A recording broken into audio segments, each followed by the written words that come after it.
Hey guys, what's going on? Welcome to the show. It's a Friday. This is Sports with Strawberry Ice. I'm your host, Jeff Trunapole, and as always, I'm bringing you sports from a West Side point of view right here in the great city of Cincinnati, Ohio, home of the Cincinnati Bengals. All right, guys, you found the show. Do me a favor, hit that like and subscribe button, smash that thumbs up. I'm up to 694 subscribers. We're getting so close to 700. Let's keep it rolling. Tell your friends, tell your neighbors, tell everybody to subscribe to Sports with Strawberry Ice. Now, this show and every show, as you may or may not know, is brought to you by T Properties. T Properties, quality housing for quality people. Check out their website at www.tpropertiesllc.com for all your rental property management needs and your rental needs. All right. I know I haven't done a lot of shows this week because, well, there hasn't been a whole lot going on in Cincinnati sports. So, with that in mind, I figured I'd bring in my boy, Jeremy Dean, and me and him were discussing what in the world we were going to talk about today. What's up, Jeremy? What's going on, man? It's tough pickings out there today for Cincinnati, but we do a weekly show. We do it for you guys. So here we are. Let's hear what you got, and let's roll with it. I'm ready. So we posted this on the top of the page at Bengals Nation, and since it's election week, this will be our poll question. You know, you can make your own vote. You can vote for who we put up there, or you can put your own people up there to vote for. But anyway, our question is, who is the most overrated or underrated player in Bengal history? Now, me, for the overrated guy, I'm going Big Daddy, Dan Wilkinson. I mean, he was the number one pick overall and didn't do diddly squat for us. Ooh. Who you got for the overrated person there, Jeremy? Well, me and Jeff kind of coalesced on this one. And like you said, you guys put down as many people as you want that you think are overrated or underrated. I think one of the most underrated people that we've had come through Cincinnati would be the one and the only TJ Manzada. Or I think Zode. That's, for the years he put up. If Chad Johnson weren't a part of the Cincinnati Bengal football team at that point, TJ would have had the Pro Bowls. He would have had the commercials. He would have had the endorsements. Yep. Just didn't happen that way for TJ. But man, one hell of a receiver. Oh, he was a great receiver, and like I said, I mean, he kind of, in my opinion, screwed up when he left and went somewhere where he did not have a quarterback to throw the ball, and when that didn't happen, he wasn't really that good. His career didn't last that much longer. But Dan Wilkinson, I remember to this day, I think it was 92. I think it was 91, 92. He was the number one pick overall. And I was like, oh man, we got this big road grader right in the middle. You know, he's going to put pressure up the middle. We're going to stop the run. We're going to do all this. And nothing. He never, I mean, he had a fairly long career, but never anything anywhere close to what a number one overall pick should do. It was very, very disappointing. He took more time picking out his nickname than he did in the weight room. Okay. That was a great one, Jeff. Great. Exactly. And Crown Apple Kid, I think, Big Daddy came from where's that? What's that say there? What's that say, Jeremy? Where did he come from? He did come from the Ohio State University. Yes. I was just checking. That's what I thought. So, hey, our boy Mike has shown up. Hey, Mikey, what's up, buddy? Hey, Mikey. How's it going, guys? What's going on? Good to see you, man. Mike. So, since I don't know how much of the beginning of the show you saw or not, but we're talking about the most overrated or underrated player in Bengal history. I took Big Daddy Dan Wilkinson as the most overrated player in Bengals history, and Jeremy took TJ as the most underrated. So you got an overrated or underrated Bengal? I would say probably Achilles Smith. Overrated. Yes, that's a good one. Yeah, because we could have had the entire freaking 1990 draft of the New Orleans Saints, but no, we drafted Achilles Smith. So yes, that's a good one there. All right, Gitlow says overrated OT. OT is the most overrated TO and underrated Tim Cromwell. Yeah. Now T.O., can't stand the guy, but he was pretty darn good the last year he was here, or the only year he was here. And he is in the Hall of Fame, even though if he didn't show up to the Hall of Fame. But Tim Cromwell, yes. I would love to have seen what his career really would have turned out like if he hadn't broke his leg in the 88 Super Bowl. But he was way better before he broke his leg. Once he broke his leg, he was still good, but not the dominating player, nose tackle he was before that. I literally think it just took him from all-pro Hall of Famer to losing that for him. Just that, that simple injury. I really do. I don't know what you think, Mike, but I think if it wasn't for that injury, I think the Bengals would have had their first win in the Super Bowl. So I take it as he was a great player. It just happened at the wrong time. Yep, good chance. All right, Michael Day says David Klinger, and then he follows that up with overrated. Yes, that's another one. Now, see, go ahead. I got to feel we're going to have plenty of overrated ones. That's what you're about to say. Yeah. I think nobody's going to have a problem finding overrated Bengal players. I've got an underrated one, but he just started this year. But underrated is Joe freaking Burrow. Joe Burrow. Yeah. Well, he was at the beginning of the year. Now everybody's, he's pretty good. Yeah, no doubt. Yeah, all right, this is a good one too. Crying out a kid, underrated is Ken Anderson. Yeah, and Kenny Anderson, if he played on any other team, put him in the Steelers on the 70s. Give the Bengals Terry Bradshaw, give the Squealers Kenny Anderson. Kenny Anderson's in the Super Bowl doing in the Hall of Fame, doing the same stuff, and he had unbelievable records, passing records. I mean, he should be the second Bengal in the Hall of Fame is what he should be. So that's a very good one there, crying out a kid, that he's a very underrated player. I mean, there's a lot of Bengals like that because, again, if we had a Ring of Honor at least or something promoting our players, I think people wouldn't forget about him. But people forget about Ken Anderson because nobody ever talks about him except us. Us Cincinnati podcast guys, we talk about him, but that's it. So that's a good one there. So I got another thing here I want to bring up that we could discuss is how are you guys all feeling since this is the bye week and we are having basically the first half of the season basically over. How are you guys feeling about it? Are you happy? Do you want them to tank the rest of the year to try to get the number one pick? Or are you more like I am? I want to win all of them and try to make the playoff. I don't really think that's going to happen, but that's another thing that we can discuss here. Hold on, I got a question from my boy Tony Kemper. Let's see here. You like this one, Jeremy? Underrated Jeff Blake. Dude had a cannon. Yep. He could throw the ball out of the stadium and put it right in the lap of. And actually, who was my second? And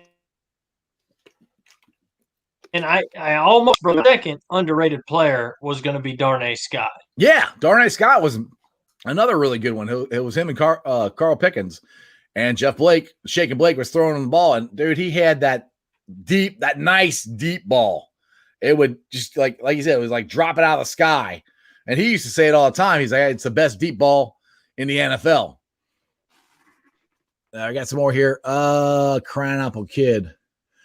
Underrated Ken Riley. Yes, Ken Riley, another one, which he is still fifth to this day, fifth in the NFL in interceptions. That's fifth, and he's not in the Hall of Fame. And everybody above him is in the Hall of Fame. So that's another one. I do not understand. Right. I don't understand how he cannot be in the Hall of Fame. I mean, he was probably the best they got. When you're looking at these other players in front of them, you go back to think, well, why is he not in there, So right. That should be throwing some questions out there. Well, again, it goes to the fact that the Bengals, everybody has this notion about the Bengals organization that we've been a bad organization forever, and we don't have any good players, and we haven't won a playoff game, since 1991 or 90, actually 90, I think it was. Either way, we haven't won a playoff game in a long time. That's what the narrative is. So nobody remembers our players. And then, like I said, the Bengals in my opinion, do a very bad job of promoting their old players. Like I said, with a Ring of Honor or something like that. There's no Bengals Hall of Fame. Right. There's nothing. There's nothing. I mean, if you walk in the inside, when you're walking around by the concession stands, you see pictures of our great players that we've had, but it's not outside for the cameras. Like when we're, on national TV or whatever, it would actually pop up and people could talk about it. Hey, Jeremy's back. What's up, buddy? Dude, I found out that it is my Wi-Fi. Is it? My 5G $69.99 a month Wi-Fi is the one that's kicking me off. So yes. I don't know what I missed, but I don't know if anybody cares what I was getting at. But wherever I am, I'm here. we're discussing when you jumped off. We're discussing Jeff Blake, and I just said Jeff Blake had the best deep ball at that time, best deep ball in the NFL, and he would even say it. So moonshot, best ever. And what I was going to say is, it was not easy for me to take T.J. Manzada over Darnay Scott. Darnay Scott was one of the most underrated wide receivers in the league to me. Speed, long ball. I loved him. But Jeff Blake era, that's all my type. I love that. Willie Anderson, love them guys, man. All right, we got a couple new ones on here. I'm looking at Bengals Nation right now, and we got a couple people added. Right now, TJ Husmanzada is leading as far as the most underrated, but somebody added underrated Rudy Johnson, which Rudy Johnson was good. He had a couple really good years. Got his jersey. Yep. And then I think this is for overrated. Cedric, I think is that Obuehi? I can't see it. Yeah, I know you can't see it. Go on Bengals Nation, you can see it. I think that's what he said. It's underrated. Cedric. Okay. All right, let's see here. Get low. He's got another one here. Possibly David Fulcher underrated. Yep, he was full rock. He was one of my favorite Bengals. He when he hit you, he hit you. I remember they kept in the '88 Super Bowl. They're talking about Ronnie Lott this, Ronnie Lott that. I'm like, we got full rock, brother. That's back when they come up and just nail you in the mouth while you was trying to catch the ball. There wasn't no defenseless player out on that field. Yep. All right, Tony. Can we all agree the most overrated was Kajana Carter, or is it just me? The thing is, Kajana Carter, I have a hard time saying he was overrated or underrated because his first play in preseason, they ripped his knee. So, I still remember that to this day. My heart sunk. I'm almost like, are you kidding me? Because at that time, I was like, I thought we just needed a running back. We had Darnay Scott, we had Carl Pickens, we had Jeff Blake. That was our offense. We needed a running back. We didn't really have one. And I thought we got him and it'd take off. So, as far as what he should have been, another number one overall pick. But for me, it's hard to say that because of the injury. What do you guys think about that one? Was Kajana Carter, was he a number one round draft pick? Yep, first round. They traded up to get him. That's what I thought. I would have to agree with that comment on that one. I mean, yeah, he's definitely overrated. So, what you got, Jeremy? I don't say overrated because of a guy that literally just come out of college, was setting every record in the book. And, when you got Jeff Blake, Kajana Carter, what would have been Kajana Carter, Carl Pickens, McGee, all those guys out there, you go for somebody like that. Maybe we should have went for offensive line because God knows Blake needed that his whole career, and I hope Burrow don't. And that's kind of why Kajana got injured too. Somebody came through the line and hit him before he was ready. So, so for me to say he's a bust, personally, I hate to go against the grain, but I can't say he was a bust. Yeah, that's kind of what I'm saying. I can't say he was overrated or underrated because he got injured and he never was the same. I don't know if you guys remember this, and I don't know why this always sticks out every time anybody ever brings up Kajana Carter, but there was this Nike commercial that now I'm gonna forget it. I had its running back's name. Garrison, no, not Garrison Hurst. He was running back for Indy, and then he went to St. Louis. Marshall Faulk. Okay, so there's this Nike commercial with Marshall Faulk where he was unstoppable. He could run over a car. He could run this. It was a Nike commercial. Anyway, the thing when I heard the story was that was supposed to be Kajana Carter's commercial. And when he got injured, he lost it. So I guess you could say he's underrated or overrated, I should say. But to me, it's hard to put him in that category because he got injured. So, that's just me. All right, hang on a second here. Crown Apple Kid. I'll never understand why we don't have a Ring of Honor. With you, dude. I don't know. Hopefully someday we'll get one. That would help. We will.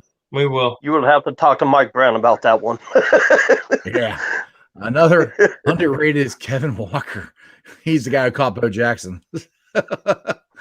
Oh, that's what I talk about, the Bo Jackson curse. That was the last.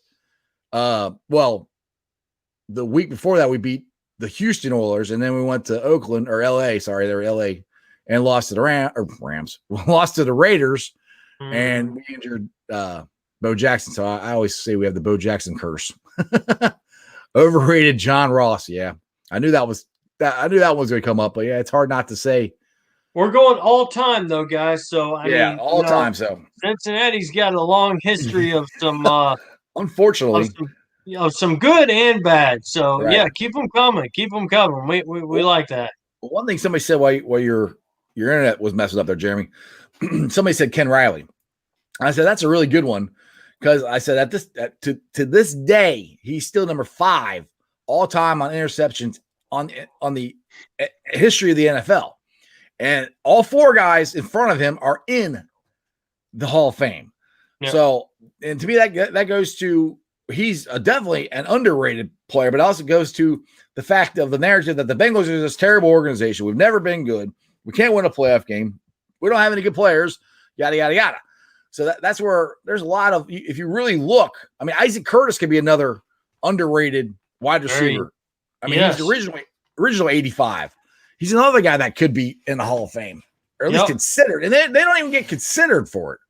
So, no, that's the thing. You're just a great player in Cincinnati, but you're never a Hall of Famer. That's kind of the way. And like I said, nobody remembers them except us, and that's kind of one of the things. Right. I know Bengal Jim tries to do this on his shows and stuff, and I try to do it too. I try to bring up the old Bengals and remind everybody of we've had great players in our history. So we have the narrative, like I said, the national media, that's a terrible organization, yada yada. It's not true. We've had good players. We haven't won a playoff game in a while, but we've been to 2 Super Bowls. Detroit, I don't think it's been to any. So take that. All right, there you go. Tony, but Marshall Faulk played more than one down in his career. Right. That's why he got the commercial, and that's why Kajana Carter lost the commercial. So did we bring up Klinger? Yeah, somebody brought that up already. David Klinger, which was one of the dumbest nice Jeff Curtis. Yeah. Curtis. Yep. David Klinger was to me, that was the downfall of the beginning of the downfall of the 90s for the Bengals. Yeah, because we still had Boomer. Boomer played till I think 96. So he had another 4 or 5 years left. And then he went to the Jets. And then he went to Arizona, and then he came back.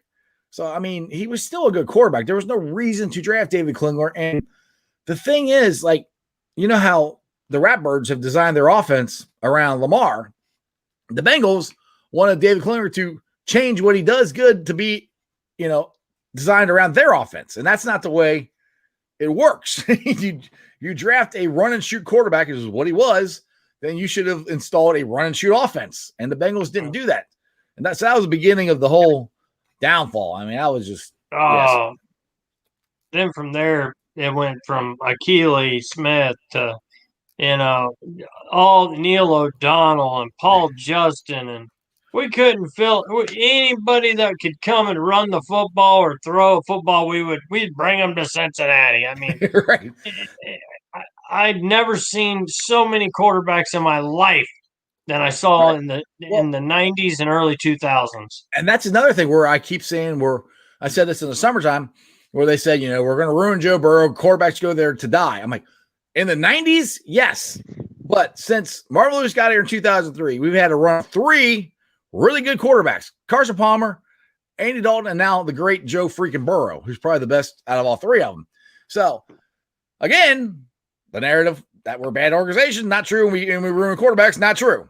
So anyway, I know that's kind of off topic of what we're discussing, but all right.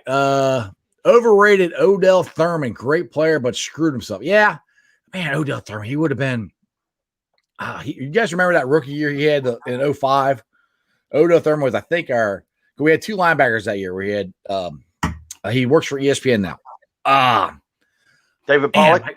David Pollock, thank you. David Pollock, and we had Odell. Those are our 2 rookie linebackers. Yeah, you always get me with those 2 when you say that, and then Takeo Spikes and Brian Simmons yeah. Every time. I don't know. But look at this way. The times the Bengals have drafted 2 young linebackers, they've been pretty good. Takeo Spikes, Brian Williams were good. David Pollock and Odell Thurman, they were good for 1 year, but they were still pretty good. So, that's where hopefully we got Davis Gaither and we got Wilson this year. So, Mike, you got something? Yeah, I was just going to say that, man, I don't think anybody knew who David Pollock was until he started playing with Cincinnati, and then he was like a beast on defense. But once he hurt that neck, it's like it was done. So it was over. Yeah, I think he'd rather walk and play with his kids than try to play football. All right, so Gillo's got underrated Fitzmagic. Yeah, he was underrated. Yeah, he was. I don't know if he's underrated or not. He's a career backup. Oh, okay. Fitzpatrick. Yeah. Okay. Fitzpatrick. Yeah, he was. He Threw was me the off too. Yeah. He was the Bengals quarterback the year I think Carson hurt his shoulder up in Cleveland. Yeah, but the guy can throw 5 or 6 interceptions in a game like that. So the thing is, when he's on, he's on. Yes. But when he's off, he's off. That's another thing. Okay, you guys remember Klinger hurt his shoulder up in Cleveland, and that's why Fitzpatrick finished that year. I can't remember if that was 06, 07, 08, somewhere around there. I don't remember. But it's right around there. But to me, that's when Carson wasn't the same. Because people have brought up that, Carson was never the same after he hurt his knee. I'm like, no. That's not true. He wasn't the same when he hurt his shoulder. He hurt his shoulder. He never went and got surgery on it, which I'm not saying he should have. I have no idea. He went and rehabbed it. But to me, his accuracy was never as good as it was before he hurt his shoulder. Especially on the short passes even. The easy ones. It really something just didn't work out right with Palmer's rehabilitation. Yeah, it just, I don't know. It just never, he could throw it. It just never was like Burrow. I mean, Palmer, when he first got here, was as accurate as Burrow is, I think. And it was like right on the money. And then later on, it seemed like he couldn't hit him as in stride. And it was always just a little off. Not like Andy Dalton a little off, but it's still a little off. One thing about, man, even Burrow, he takes a lot of hits and, people get on him for holding the ball too long. But, man, that kid keeps his eyes down the field. And if there's a play to be made, even if it's a half second of that guy hitting that football, when he's throwing it, he's making dead-on decisions. Dead-on. Love it. All right. Gitler says, did you guys mention Fulcher? Yeah, we mentioned him, Full Rock. He's definitely a underrated. That's right. Underrated Bengal. All right, Paul got hurt. Thurman was a young idiot. Yeah. Was it us talking about that, or one of the 3 of us were talking about how we got Thurman and he could have been one of the best and ended up being a total moron. Yeah. It was one of the 3 of us talking about that. I thought for sure because I don't get to talk much Bengal football with any of my friends around here. I mean, I'm looking, I'm not seeing any, so had to be one of the 2 of you guys or maybe somebody else. He's down there. Maybe you, John. You're out there. Great state of Alabama. Who you got a new senator or is it congressman? Tommy freaking Tuberville. Tommy Tuberville, baby. Former Bengal, former Bearcat coach. So, which we were glad he's not the coach anymore. He was he was not very good at all. I'm glad people did not hold him on his record for coaching. Corey Dillon. So is he overrated or underrated? What are you saying, Crackle Kid? You gotta explain which one. Overrated or underrated? He's pretty rated. He's pretty rated. I mean, Tony Kemper. Fitzpatrick. I don't think he was underrated. He was good. Hell, he almost came back to beat us with Tampa Bay. He just another guy that shined when he left Cincinnati. Yeah. Well, I mean, he was pretty good I think he was in. I remember him in Buffalo the year before he got there, and he was pretty good. And I was kind of happy they picked him up because I thought he was a really good backup. Yeah. All right, Crown Apple Kid says underrated as far as Corey Dillon goes. Underrated. Well, that's close. That's close, yeah, man. I don't know. I don't know if he's underrated. I mean, I'll give you this. If he was on another team, which I know he went to the Patriots, but he was older when he went there. If he's on another team, he might have got more pub, than he did with the Bengals. But I mean, there's still a lot of people in national media still think he was a really good running back. And he's another guy. I mean, he does have Bengals stuff in the Hall of Fame. He set the single game rushing record. So that's in there, the cleats, the jersey. That was on prime time, I believe, wasn't it? Or was that a day game? That was a Sunday day game. The Bengals were terrible. It was? Yeah, we weren't. It was like 2000, 2001, something like that. Yeah. We weren't very good, so we didn't get on prime time. So I got one more player that was underrated, and I don't know who would agree with me, but how about James Brooks? As far as which way, overrated or underrated? Underrated. Yeah, I could say that because he was another multi. I mean, that guy could return punts. he could catch stuff out of the backfield. I mean, he was really, really good. Another one that, if you went with the Bengals, he might have gotten more pub. I mean, he had a great game in the Super Bowl. If you guys remember, he actually showed up. Well, and what's sad is there's all these great players that's played for Cincinnati that we all know and hold dear, but that a ton of people aren't going to because it's just that way here. And that's again, that goes back to my point where the narrative that the Bengals are this terrible organization and we've never won anything, but we don't have a ring of honor or do anything. And I don't know if you're still on the broadcast when I said this, Jeremy, but I mean, there are pictures, banners of great Bengal players inside by the concession stand area. They're all over the place, but they're not out on the field where cameras can see them. And that's something I've never understood why Mike Brown has not changed that, but hopefully in the near future. I know they're talking about it. Yep, but we'll see. I know there's one more guy that I don't think anybody has mentioned, and I came on a little bit late, but how about Stanford Jennings, underrated? I don't know. That's a toughie for me. Yeah, I mean, he was good.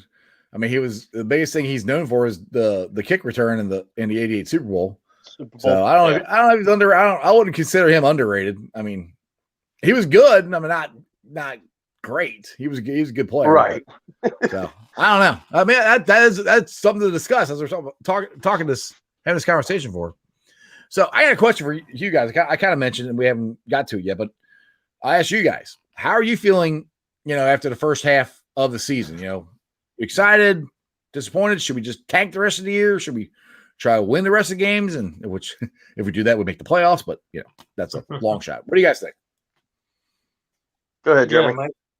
All right. Well, what I'll do then is I will say this. After last week, I am optimistic that we're at least going to get to our 6 games that I called. Maybe 8, maybe. But I don't see us going much further past that. And I may be looking past myself by even saying 6. But look past yourself. They're my Bengals. I got to root for them. Let's don't play draft picks.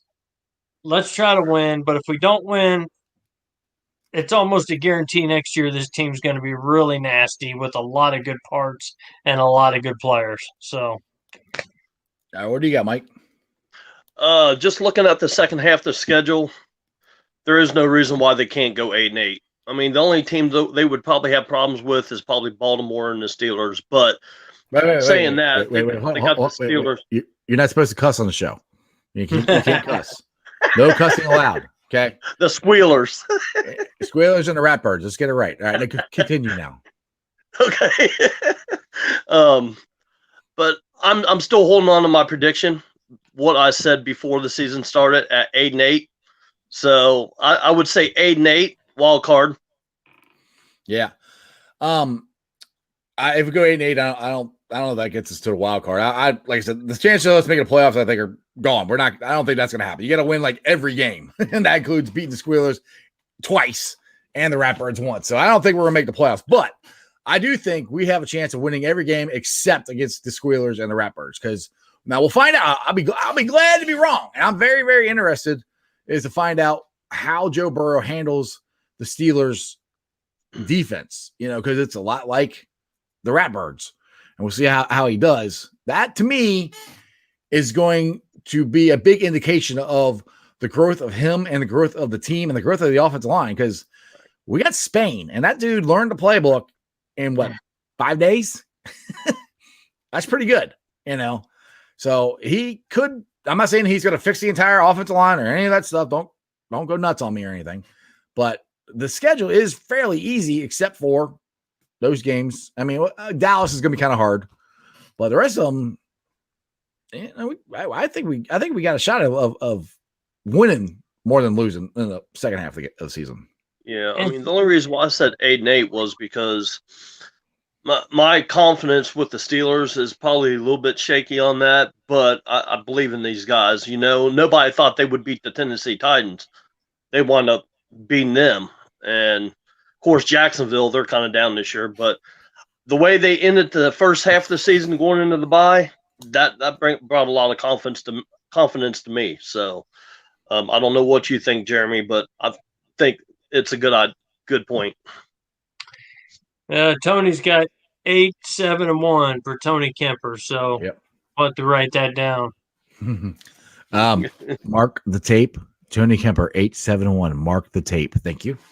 Continue, Jeremy. You got it marked? All right, cool. Okay. Tape is marked. Yep. And no, I still just cannot jump on with this offensive line like that. I just can't do it. One week it's great, the next it's not. Spain coming in, Xavier, he can be back after the bye week. So I see that. I see a little bit of improvement. Well, I haven't seen much at all from Adeniji, but I did see some good playing out of him. Yeah. And but this is my thing. I cannot stand being in a draft. Really, the middle of the road teams have it the hardest, because when you're at 12, you're not really going to have anybody left that'll give you the moon for your 12th round pick. So then you kind of we're at the point again, well, we need an offensive lineman. Right. Well, we need so I just, no matter what or where we end up, and I hope we end up with 8 wins. Yeah. I hope I'm wrong, but I don't want to reach for somebody. And if we can still even back out and get 2 or 3 second-round picks, I think I would almost rather have that than a 15th rounder that you're just going to take another crazy shot on for a good lineman. Well, I'll put it to you this way: I'm thinking if Serfilia, if he is healthy and back after the bye week, I think our guards are Spain and Serfilia, and you got Fred. Well, I don't know. Bobby Hart should be back. If Bobby Hart's not, then you got Fred Johnson at right tackle, Jonah Williams at left tackle, Trey at center. I mean, again, I'm not saying it's fixed, but that could be pretty good. Now, I agree with you. We pick in the middle round. It's going to be hard to find an offensive lineman there, because I think they're going to go high, really good ones. So I think we have a better shot of trying to hopefully get a free agent. But again, I don't know if there's any tackles out there that are worth signing in free agency yet. I don't know. We'll see. Let's see. Get low. No tanking. Go out all out. See what you have. Then you will know for sure what you need. Yeah. I'm not into tanking. I don't think you ever tank. No. Squealers beat Titans by 3. We're beating them by 11. So we have a chance. So you're saying there's a chance, Get Low. You're telling me there's a chance, brother. 1 in a million. Tony's with you. Hell yeah, there you go. So I mean, I don't know. Like I said, it's, to me, I want to wait, and I'm really, really interested to see how this offensive line will go against the Steelers. Because I mean, look, if you got like I said, Surfy at guard, Spain at the other guard, Jonah at tackle, Fred Johnson or Bobby Hart at right tackle, and Hopkins. That might not be that bad. I don't know. I'm just maybe it's pipe dream. Maybe I'm reaching too much. I don't know, but it might not be that bad. You still got a Denijai who I think I think Duke Tobin should get a lot of credit. I think he's hit on every single draft pick this year because Denijai played the whole game last week, and I think he played pretty good. And a little bit he played the week before, I think he played pretty good. And, T. Higgins has been good. We'll talk about the linebackers, Logan Wilson, Davis Gaither. I mean, they've all contributed and been very good players. And this is what Duke did when we went to 5 straight playoffs. He kept hitting on the draft pick. So hopefully we're figuring the offensive line out. That's been the biggest problem. He keeps missing on those. He's missed a lot on those. So maybe drafting an offensive lineman isn't his thing. I don't know. And the injuries, he's had to deal with a lot on defense, a lot on the offense, with his players that he's brought in anyway. Right. There's going to be injuries. But if you think about who's really brought in with Trey Waynes and Reeder, and you get these young bucks and all these guys, I could actually see this team kind of coming together towards the end and really making a little noise.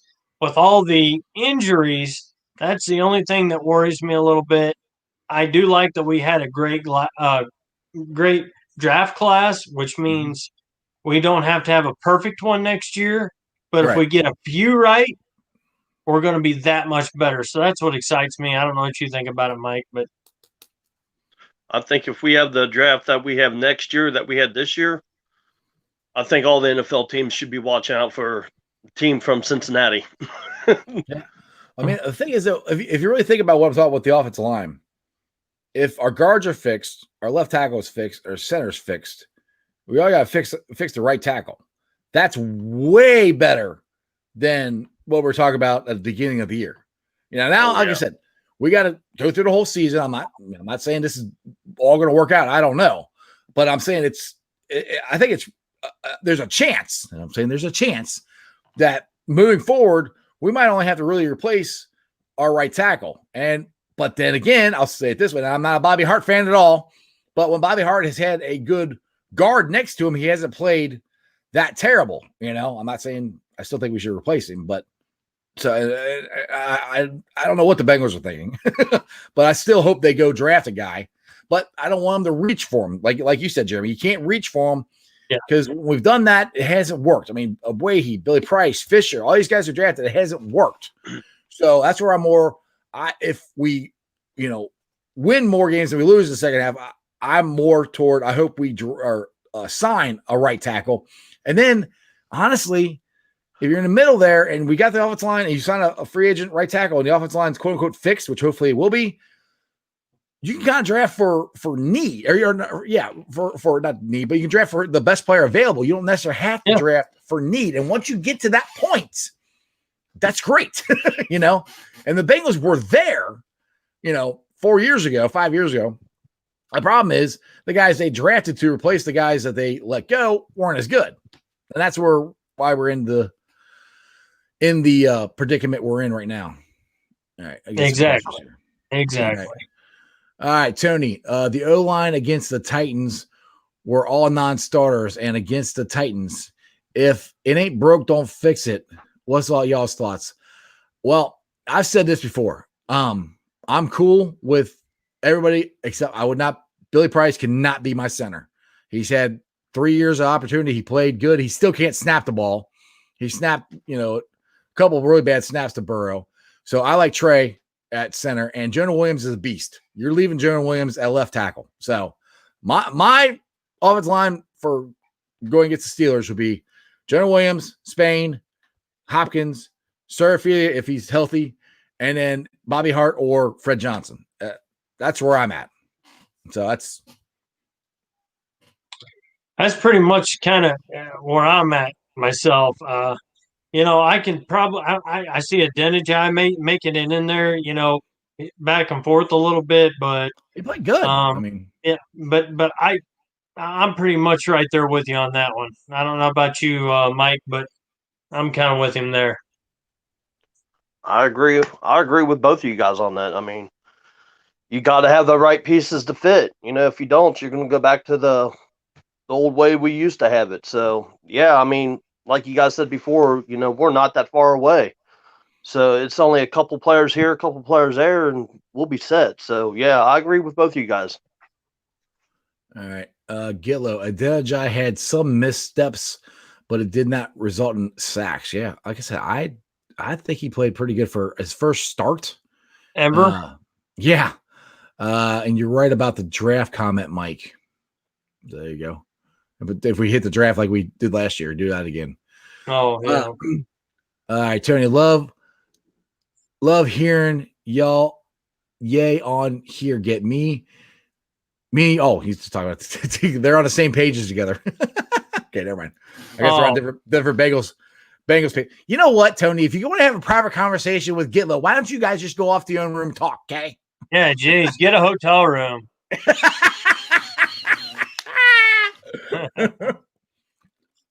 But anyway, I mean, the other thing I want to say about the offensive line is if you go with those guys that I said starting, the one thing you also want to get with your offensive line, you want the same 5 guys.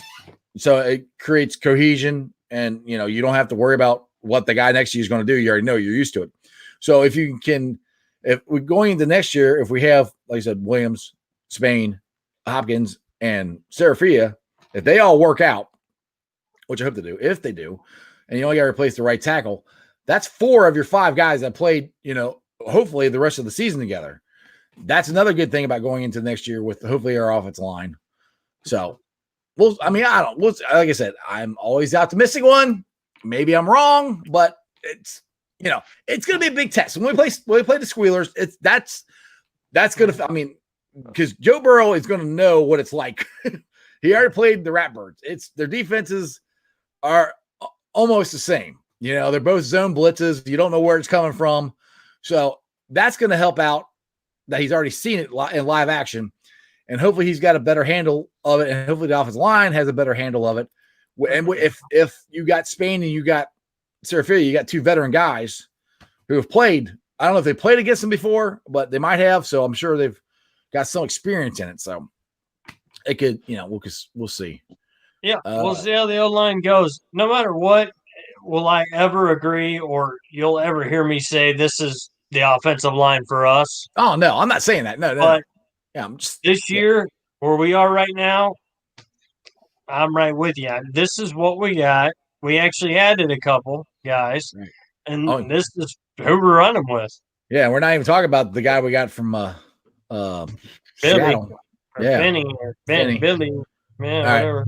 How long is Spain signed for? I don't know. Mike, you got some information on that? Because I know you posted that on Bengals Nation. Do you know? I don't know. I'll have to go back and look. I think it was 1 year. Was it 1 year? 1 year? I thought. Maybe. To be honest, I don't know. We'd have to look it up. I think it might have been 1 year or something. I know the article is on Bengals Nation. You can scroll back and find it. I think they just took over his contract or something like that. I'm not sure. All right, Jeremy, why don't you read this one? Mike, I like your words. Got to have the pieces to fit. Against the Titans, they did. Which is why my question was, if it ain't broke, don't fix it. Mike, I like your words. Got to have the pieces to fit. He's talking about the offensive line. He thinks we should play the same offensive line as we did last week. The exact same guys. There you go. Said, if it ain't broke, don't fix it. Which, like I said, I've seen my personal opinion. I've seen enough of Billy Price. I know he's not the center. And Jonah Williams is a beast. Those 2, you don't get rid of them. This is my opinion, Tony. I mean, those guys are legit. They are legit offensive linemen that we're going to have for the next, hopefully, 10 years. Hopefully. So, anyway. Tony. All right, Jeff, don't be jealous telling us to get a room. I didn't say it. Jeremy said it. Like that. Love Git, but he will never replace you guys. Oh, you're so sweet, Tony. Oh, nice writing love poems to you. Yeah. Actually, that's one thing you and me talked about. We got a thought. Everybody likes the poems that Jeremy does when we win. And just a thought. If they win against the Steelers, we thought about maybe having a poem I won't say a contest because I don't have anything to give you, but we could just post it and maybe you guys can post them on Bengals Nation, and we could, I don't know, talk. We'll get them all on the show. I can find them all out. We can read them and pick which one's the best. We can talk about on the show with the live viewers. Just a thought, because give you a shout out. Just something fun for you guys to do. I noticed if y'all have done it, a bunch of people will have a comment thread or whatever and just punch a bunch of crap down and let's see which one's the best. Yeah, because I mean we do have a game thread every week, so you guys could post it on there. Or if we win, how about we do this? If we win, we could say, hey, this is. If you want to put in I don't even want to say contest because I'm not giving you guys anything. I don't have anything to give you. But no, it's just for fun. Just for fun. Who's the best? What's your best poem? Blah blah blah. Put it there, and then everybody can scroll down, and then we can kind of pick the best ones and try to do a poll or whatever. And you got an off week, so you should better come up with some pretty good poems. And it's the Squealers. I mean, come on, we got some dirty stuff. It's not gonna be dirty. We don't leave this all on me, folks. Come on. Look, Jeremy was stressing out all day, like, oh, I'm going to do this poem. People are asking me about this poem. Oh my goodness. Sorry, am I getting through the fourth wall here? Am I, getting into the pre-show fist fight too much there, Jeremy? Tell me how you're stressed out. What am I going to do? What shall I do? I gotta write this stupid poem because the Bengals won. Oh my goodness. So anyway, that's just something you guys can talk about or whatever, discuss if you want. Mike, did you hear that last little bit Jeff was saying? No, I think I was off and I had to get back on. Well, go ahead, Mike. You can tell him. Well, we're just talking about having a poem contest after the Bengals hopefully beat the Squealers. But I said I'm not giving them anything. It's just something we can post on Bengals Nation, and everybody can pick the best poem, and then we can talk about it, and they can come on here and read it. Just something for everybody to do. Yeah. All right, Tony. Wasn't saying keep the O-line the way it is. My question was, if it ain't broke, don't fix it. Yeah, okay. I just want your thoughts on it, and I totally agree with you guys. Okay, yeah. So you're okay. He's saying, yeah, I got you. He's wanting to know if we should keep the offensive line. Yeah, I don't. We're riding that horse that brought us in, baby. That's the only thing we can do. Yeah. I mean, if you want my opinion on it, I think I said that. No, nobody wants your opinion, Mike. Never, ever on the show. We don't want your opinion at all. I'm just kidding. I'm totally kidding. Look at Jeremy. I agreed with. Well, I actually brought that up a couple shows ago about keeping the same offensive line. When the guys get healthy, use them as a backup. Like Bobby Hart and all them. But the way the offensive line has been the last few weeks, I loved it. And I think they should keep that line. But I just, like Jeff said, I don't think it's going to happen. So, but if it does, it's great. If not, then it's. You would start Bobby Hart over Trey Hopkins at center. No. Okay, that's the same Hopkins over Bobby Hart. Yeah. And Jonah, and then if you keep the same one, that's Fred Johnson or Adeniji over Joe Williams. I wouldn't do that. And Billy Price needs to be nowhere near a line. Nowhere near a line.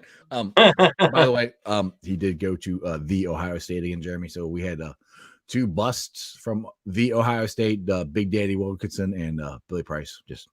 And can you imagine? It's only in Cincinnati. Look at these players, or look at Ward for Cleveland. Only. I'm sure we can find other Ohio State busts. I could go all day. Zach Harrison with the freaking Steeler. I could go on and on. Hey, Tony's got a shout out for you there, Jeremy. Go right, yeah, that's right. yeah, I had a minute. That's fine. So are you watching them Saturday night as they likely are going to beat Clemson without Trevor Lawrence? I will be watching my Buckeyes, but I will be. They play Saturday night. They play Saturday night. Who are they playing? Penn State. Wait, they already played Penn State. Oh wait, no, my bad. Rutgers. Rutgers. What am I thinking? Penn State. What is in the Rutgers. Solo Cup? What's in the Solo Cup? Yeah, right. Right on. We're gonna play Penn State again. No, I brought that up. That was something that just popped up in my head. We gave him a pretty bad beating, but I don't know why that was still in there. But yeah. So you are going to play Rutgers, and you are complaining about who UC plays. Just saying, it's Rutgers. It's Rutgers. Play Penn State. Man, we talking about Rutgers, man. We talking about Rutgers. Rutgers. Talking about Rutgers. Oh, Rutgers. Last week we was talking about Memphis. The week before that we were talking about UTEP. Exactly. I don't even know who these schools are. UTEP. We didn't play UTEP. Dude, we're playing Houston tomorrow, brah. We're going to bring it. Houston. Bring it. Oh, powerhouse. Yeah, UC in Houston tomorrow at 3:30 on ABC. Yeah, that's right. But I'll watch UC, then I'll watch Ohio State. Billy Price is unfortunate. We thought he'd be a stud. Yep. He's first round pick. He was supposed to be our center of the future, and it just ain't worked out at all for him at all. That's just because he came from Ohio State. Easy. I actually like Ohio State. Mike doesn't like him at all, so I just give. You guys must be forgetting about a guy named Orlando Pace that came from Ohio State. Yeah, I wish we would have drafted him. That would have been nice. He probably got here. Probably would have stunk for us, but he went to the St. Louis. All right, guys. I got like 6 viewers on here, so I think we're gonna wrap this thing up. But we'll go on to the Facebook groups that we all run. They are Bengals Nation. Oh, we also invite all you guys to join them. They are Bengals Nation, which is so far I think the number 2. Is that right, Mike? Number 2 group in all of Bengals country. Yes, and just to let everybody know, we are 37 members away from being the top spot. There you go. So tell your friends, tell your neighbors. Join Bengals Nation, Reds Country, Bearcats Country, and Cyclones Country. And I will be getting this on the podcast later on tonight.